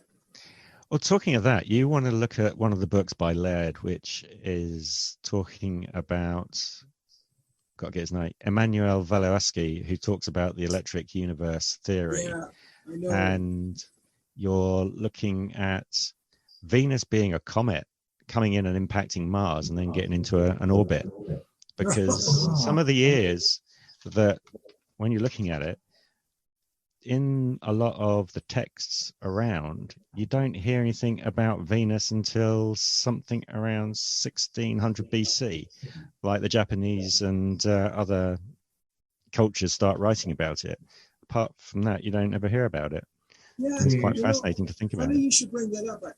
I heard something about that, but I never got any details. So yeah, I've heard that too. I kind of know what you're talking about, but I really don't. Oh, it's great. I mean, you should. I first heard of Emmanuel Volowaski back on Where Did the Road Goes podcast. And he was talking to people, and then he also talked to Laird about it as well. So there's a good podcast out there. But in the list of books that I put in the chat is the book that Laird talks about, those heresies. There's a website also, and I can't remember the name, but it's a Christian website with a really Christian sounding long name. And in there, they were talking about that Venus thing. And what they reckon is that transition of Venus into our solar system, when that happened, that's what caused, there was some sort of war, or there was some guys having a fight in the desert. And then all of a sudden there was a pillar of fire and the sun didn't go down for 4 days. All this sort of weirdness started happening. And they're making the link that potentially, the transit of Venus into its current orbit now was what caused all of those things that they're referencing in the Bible. And I don't know what to make of that. It sounds a bit whack, but you never know, right? That's I know. Really I mean, whacked. I think it'd be quite amazing because there's so many moving pieces in the story that we only concentrate on one. But if you had, put them down on the table and could go, I can prove this came in at that time. Again, with talking of dragons, of fire and breath and comets and things can be mislabeled as that. And If you saw a spaceship for the first time, you may think if it was a rocket coming into land, you may think it was a dragon because of the fire, but it's actually kind of like a booster rocket that's trying to slow its descent. There's all those kind of things that we just have the wrong language for and misinterpret. It's what's interesting about the dragon in China. The dragon is positive, positive, positive. There's no negative to the dragon at all. In Western culture, especially in the medieval times, the dragon was really a bad news god. And it's interesting that those two archetypes are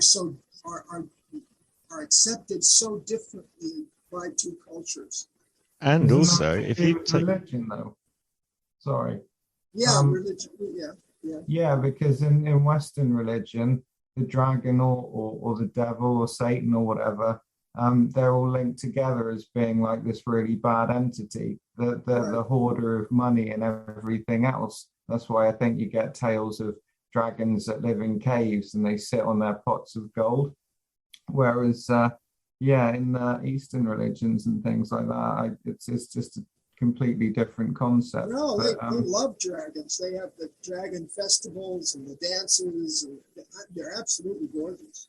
Absolutely wonderful. Yeah, my understanding is in earlier cultures that the dragon, especially in Japanese and Chinese, the dragon not only viewed as like a serpent, but it stood for knowledge. Yeah. Which also the serpent stood for knowledge. I can't remember the early people, the early civilization. I believe it was right above India. It sounds just like Dogon, but it's not. There's a maybe it starts with an N, like Nogon or something. I can't remember the name of the tribe, but they were like snake people, like the knowledge people. They taught everyone that culture. Yeah, and then you have to wonder why Western culture demonized it. What's fascinating is birds are very smart.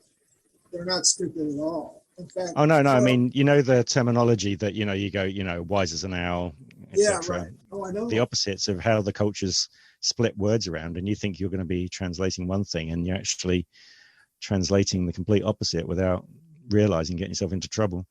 I mean, look at the coyote in the Native American culture is trickster figure, but the coyote in other mythologies is not a trickster figure. So it's kind of interesting what symbols everybody takes. And when you look at the totems of those peoples, they're all animals, and they all have symbolic meanings. They portrayed Wile E. Coyote incorrectly as well. Right. Poor bloke. Yeah. Anyway, I must wrap this up. So anyway, it's been fantastic. Thank you very much for coming and participating. And we will all say adios. Thanks, Paul. Bye, Mark. Just out of curiosity, before we go, obviously we got a few more events coming up at the end of March, which are good, as in Synchronicity and Mike. And I presume everyone's been enjoying them because everyone's been turning up and staying for a long time. So we've got good content. March 22nd is the next one, right? Yeah. Okay, I wrote it down. Unless I put anything in next week, but at the moment I haven't really thought about anything. This week was kind of a special one of slamming two together because I had the opportunity, had to take advantage of that one. Did Laird leave an email or anything? He said he was open to anyone that wanted to communicate or talk? He did. For you, a $5. Right. A $5. I'll give you a $5 or something. Just email me the details. Right. Why can't, of course, got someone's name in a box here on a message. I'm just going to send it across to yourself. Can you email me his email?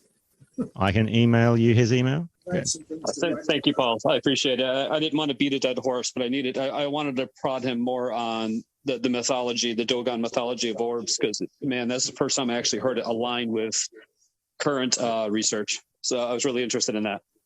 Is that Patrick Jackson you're talking about, Greybeard? Exactly. Yeah, I've been talking to Patrick more recently, and looking into. Yeah, I haven't read his book yet. I have it. I just haven't read it, but I've been talking to him personally, and that was the first time I heard any kind of synchronicity between what Patrick Jackson was researching. That's the first time I've heard any kind of like translation of it before. I've never heard mythology align quite like that, and it just blew my mind when he was talking about it. What's your connection to Patrick then? Greybeard? I am in another quote unquote community, I guess. Yeah, a different one that What cult do you they've been belong doing the to? calls like they just did the call with what's his name? Gary Nolan and then Diana Pasulka. Mark Allen, yeah. Twitter, yeah, we've been doing Twitter space calls, just allowing open space and trying to talk. One of the calls we did was, I don't know his last name, but he's a gentleman on Twitter. He's known as Stephen of Wales. Doesn't ring any bells to me, but he is a phenomenal researcher, and he is so organized on his computer. He just has files and files and just full of knowledge. But I'm in a like a private texting group on Signal app, on the Signal app. Stephen's included in that. Stephen is friends with Patrick Jackson and introduced us to him. So we did a call with Patrick, and he absolutely blew my mind with his research. I was going to say to you, Mark Allen's really great because he's got good connection points. Unfortunately, when he does his events for us in the UK, it's like 4 o'clock in the morning. Yeah. Oh gosh, yeah. Mark does it. Yeah, he's on the West Coast here in the States. So when he does his calls at 9 p.m., it's midnight for me. I'm up until 3 a.m. listening to him talk. It's good for me. I mean, I live in the United States, so. Well, you should follow him. Great. I love listening to his calls.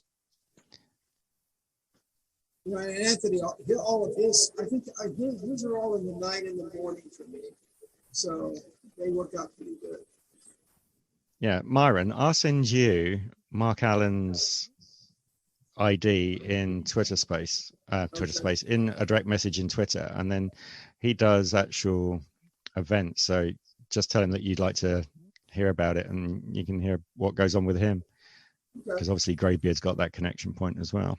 Yeah. And Myron, I do have to say, I've introduced a couple of these people in this other community to this one, and they all love you.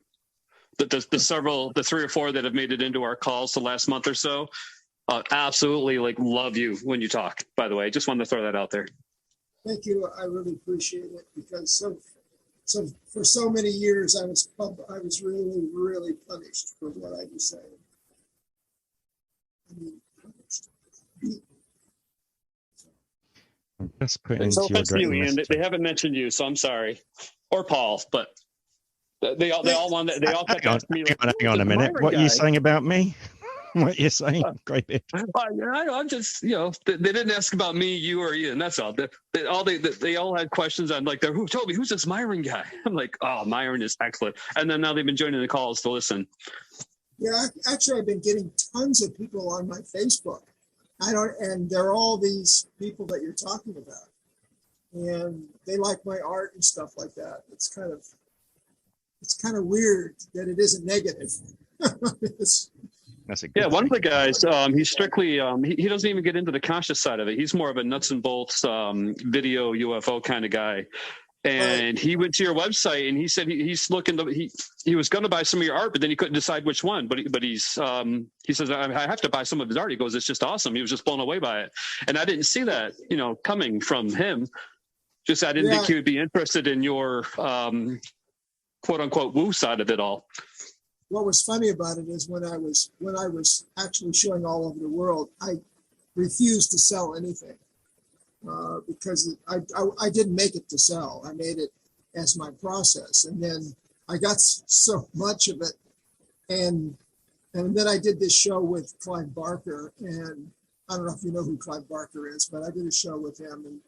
And he wanted this piece so bad. And so that opened the door to me selling. And so I sold him a sculpture. And, he gave me $10,000 for it. So,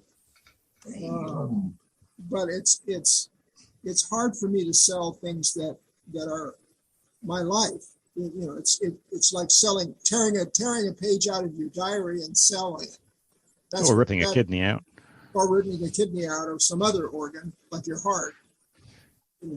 So I don't mind selling prints. I'll sell those, but the originals are with me. And when I'm dead, my kids will probably just give them away. But in the meantime, I'm kind of proprietary. Just to let you know, Myron, in Twitter Space, I've contacted Mark Allen and asked him to include you in the list for when he does his kind of talks. Oh, good. And obviously, Good. I've put his name in your direct messaging in Twitter so that you got a connection point. Good. Because this is the thing about connecting people, as we do. Yeah, absolutely. I mean, I don't even know how I found you. How did I find you? Where did you come from? I was found due to the fact that I had listened to you off of Anthony's podcast at the very many years back. Then when I started talking to Anthony, obviously I knew about you, but we did an event. He wanted you to be included in it, but because of time zones, I was sending you the links, but you were always 8 hours backwards and not realizing. Then just before Christmas, we got in touch and obviously had a conversation. Right. And then everything's rolled from there on in. Okay, that makes sense. Right. Okay. I couldn't remember how we made this connection. But it was just the fact we had so many disasters with different Twitter spaces crashing and sending information to Myron that we were texting via, obviously, Facebook. And then it was December and actual voice communication. I think I met Anthony through Facebook. Somehow he saw something or he read something, and then he got on my Facebook page, and that but that took a long time, and then we finally talked, and then I referred him to my book, and then he read it, and then he wanted to put that in his book, and I told him, you don't have to worry about copyright, just put whatever you want in your books. It doesn't make a difference to me. I don't have any pride for anything that I care about. It's not copyrighted. So, nor would it be, because that's not its point. The point was just information. And Caron told me to write it, so that's why I wrote it. But that's how I met him, was just on Facebook. Excellent. Talking of information, this is just a taste test, and you don't have to answer, you can answer. Have people been listening back to the podcasts, and do you find them useful, and do you tell other people? I'm quite open to feedback at the moment. You asking me? Are they long enough? I'm asking any of the three people that are in here that aren't me. Yeah, I listen to them. I listen to them in work, so I don't give people a choice. But I just go through, my kind of person. So I just listen to Myron's ones, actually. But yeah, no, they're really good. It's easier. So I am listening now, but I find it easier to sort of have it as a podcast, and then I can zone out to it and listen properly. Whereas right now I'm kind of listening and thinking at the same time. So it's nice to have the podcast after, definitely. And in my case, I always listen to the ones I never got to attend, like there's some that you did with Anthony that I never got to listen to. So I went back and listened to those. I know what I said, so I don't have to listen to them, but I listened to all of them as you released them. But then I went back and listened to like 2 or 3 others, kind of like I do with Anthony. You know, if he has somebody on that I'm really interested in, then I'll go back and find it, because he puts them all on YouTube, so they're really easy to get to. Yeah. And I'm on YouTube every night, so I just go, oh, okay, I'll just type in Anthony, and bam, there I am, and there's everybody else. And if I don't know those people, then I go to them because I want to know what they have to say. And if I'm not interested, I just dump it. But like you, he has a big cross section. Yeah, I'm just hoping that an hour is about the right kind of thing, because I don't think dumping somebody with a 4-hour conversation would be fun if it's the first time they've dipped their toes in our water. Oh, I don't know. I like the big long fatties though, Paul. If you gave me a 4-hour solid podcast, I'd totally immerse myself into that. That'd be brilliant. Could do a special at some point, just tag them all together. I did do that 2-hour and 45-minute one with he and Sarah. And that's actually gotten a lot of hits. So I think that's the one that people most listen to. And then the old ones were only an hour each. And that was with Dia. previous. Yeah, that was unfortunate about her health condition. Yeah. God, oh, I miss her so much. We became very close friends because of him. And so we used to talk all the time. Dynamic shape. To help our research and understanding, leave Perceptions Today's podcast reviews, subscribe to the podcast, along with the other social media accounts, and share. Come and join our live events. That way we can get together and have thoughtful discussions along with advancing our understanding of concepts as we go along.